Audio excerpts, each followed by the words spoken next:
Hello అండి, అందరికీ నమస్తే. ఓడియన్ కిచెన్స్కి స్వాగతం అండి. ఈరోజైతే సొరకాయ గారెలు చేస్తున్నానండి. ఈజీగా టేస్టీగా చాలా బాగుంటుంది, మీరు కూడా ట్రై చేయండి. ఫస్ట్ అయితే సొరకాయ తీసుకొని అది పైన మొత్తం తోలు తీసేయండి.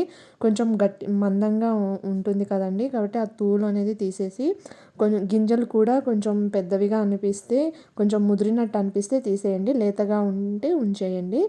తీసుకున్న తర్వాత తురుము పట్టేసుకోండి సొరకాయని. ఒక సొరకాయ అయితే సరిపోతుందండి. అది మొత్తం తురుము పట్టేసుకొని పక్కన పెట్టేసుకోండి.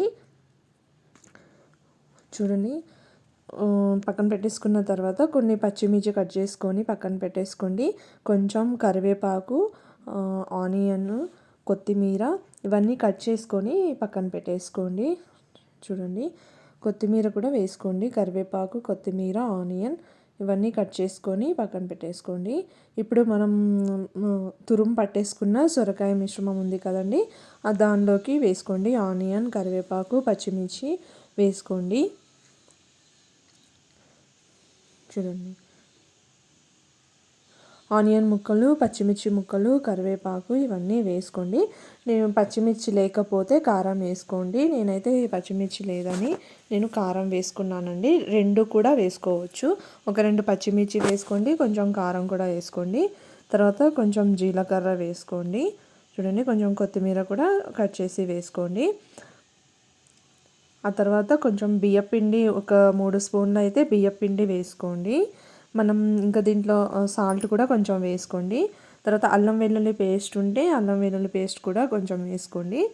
అవన్నీ వేసుకున్న తర్వాత కలిపేసేయండి. ఇంకా మీరు వాటర్ పోయాల్సిన అవసరం లేదండి. ఆ సొరకాయలో ఉండే నీరు వల్ల మొత్తం కలిసిపోతుంది. వాటర్ అయితే అసలు ఒక్క చుక్క కూడా వేయాల్సిన అవసరం లేదు. అలా కలిపేసుకొని చూడండి, చూపించిన విధంగా అయితే కలిపేసుకోండి. కొంచెం లూజ్ అనిపిస్తే కొంచెం బియ్యపిండి యాడ్ చేసుకోండి, అంతేగాని వాటర్ అయితే యాడ్ చేసుకోకండి. మనకి అదే సొరకాయ తురుములోనే మనకి సరిపోతుంది, వాటర్ ఇంక పోయాల్సిన అవసరం లేదు. చూడండి, ఇట్లా అయితే కొంచెం మనం గారెలు వేసుకోవడానికి వీలుగా ఉండేటట్టు కలిపేసి పక్కన పెట్టేసుకోండి. ఎక్కువ నీరుండి కొంచెం బియ్యపిండి యాడ్ చేసుకోండి. కొంచెం ఆనియన్స్ కూడా కొంచెం ఎక్కువ వేసుకున్నా చాలా బాగుంటుందండి. ఆనియన్స్, పచ్చిమిర్చి కొంచెం వేసుకుంటే మనకి తినేటప్పుడు టేస్ట్ అనేది చాలా బాగుంటుంది. చూడండి, ఇలా అయితే కలిపేసుకొని పక్కన పెట్టేసుకోండి, మనకి గారెలు వేసుకోవడానికి వీలుగా ఉండేటట్టు. ఇలా కలిపేసుకొని పక్కన పెట్టేసుకున్న తర్వాత స్టవ్ మీద ఒక కడాయి పెట్టేసుకోండి. చూడండి, స్టవ్ మీద కడాయి పెట్టేసుకొని ఒక ఆయిల్ వేడెక్కిన తర్వాత చిన్న చిన్న గారెల్లాగా వేసుకోండి. ఇలా ప్లాస్టిక్ కవర్లా కాకుండా ఇలా కాటన్ క్లాత్ని నేను రౌండ్గా గారెల కోసం అనే కుట్టేసుకున్నానండి. కాటన్ క్లాత్ని మనం ఎప్పుడు కావాలంటే అప్పుడు యూజ్ చేసుకోవచ్చు. కాటన్ క్లాత్ ప్లాస్టిక్ కవర్ కంటే మంచిది కదా, కాబట్టి నేను ఇలా కట్ చేసుకొని రౌండ్గా కట్ చేసుకొని కుట్టేసుకున్నాను మిషన్ మీద. చూడండి, స్టవ్ మీద కడాయి పెట్టుకొని ఆయిల్ వేసుకున్న తర్వాత ఆయిల్ అయితే హీట్ అయ్యిందండి. ఇప్పుడు మనం గారెల్లాగా చిన్న చిన్న గారెల్లాగా చేసుకొని వేసుకోండి. టేస్ట్ అయితే చాలా అంటే చాలా బాగుంటుంది. సొరకాయ అసలు తినని వాళ్ళు ఇలా చేసి పెట్టండి. సొరకాయ పచ్చడి, ఇట్లా సొరకాయ గారెలు ఇట్లా చేసుకొని తింటే టేస్ట్ చాలా బాగుంటుందండి.